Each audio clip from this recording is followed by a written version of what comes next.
She now adheres to the royal family's strict no public politics rule, but Meghan Markle hasn't always been so quiet about America's first family.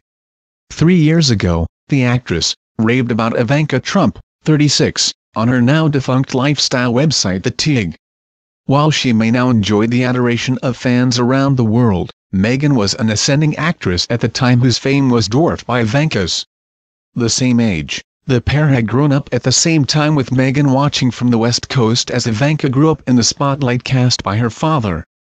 In August 2014, 2 years before she met Harry, Meghan sent Ivanka an email containing a list of questions she hoped she would answer as part of an influencer on the Tig. To her surprise, she responded immediately and honestly, which fed Meghan's fondness of her and soaked the gushing article which she eventually published on the site. Let's take a moment and discuss Ivanka Trump. Staggeringly beautiful, no question, but so incredibly savvy and intelligent that she's not just carved a niche for herself under her father's famed Trump notoriety, she has undoubtedly created her own empire, Meghan wrote. Having grown up in California in a comparatively modest home, Markle said she was impressed to have never seen Ivanka behaving but lights. So easy to knock the girls who come from privilege, to assume they rested on their laurels and garnered accolades simply by being fancy from the womb. But I always remember Ivanka being different. She wasn't dancing on tables as a teenager or releasing pop albums. She wasn't running amok publicly, swearing and being smacked with DUIs. Instead, she was graduating from the Wharton school, cum laude, I might add, launching the Trump Hotel collection, and building her own brand, she gushed. The aforementioned brand suffered exponentially when her father was sworn in as customers boycotted her goods. But at the time of writing, Meghan was a fan of that as well. Her eponymous brand seems to include every covetable thing one could imagine. You don't get me started on her jewelry collection, the late-night window shopping I have done on my computer, snuggled up in my bed with a glass of wine, staring longingly at the beautiful designs. She said. Ivanka, who at the time had just 2 children, answered all of Meghan's questions. She does it all.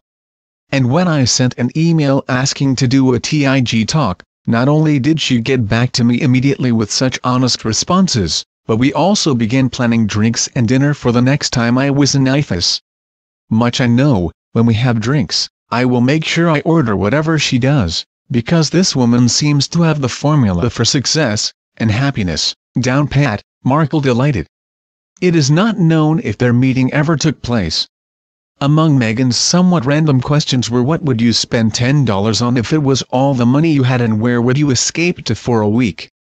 She might favor Mar-a-Lago now, but at the time, Ivanka would have picked Patagonia for a week away. Have been 2 times and there is no place more special, she said of the South American spot.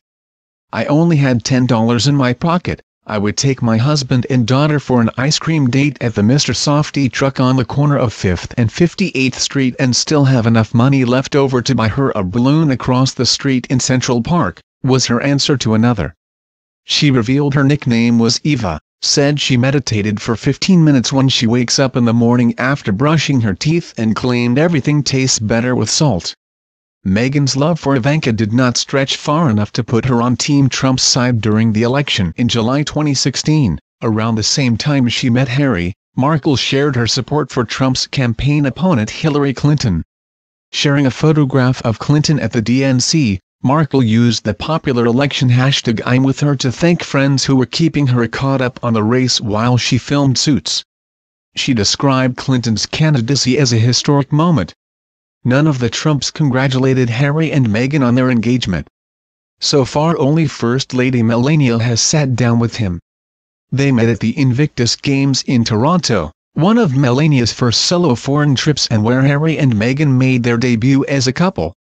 On the night of the Games opening ceremony, the royal was sat next to Melania in the VIP box while Meghan took in the action from a seat in the stands with a friend.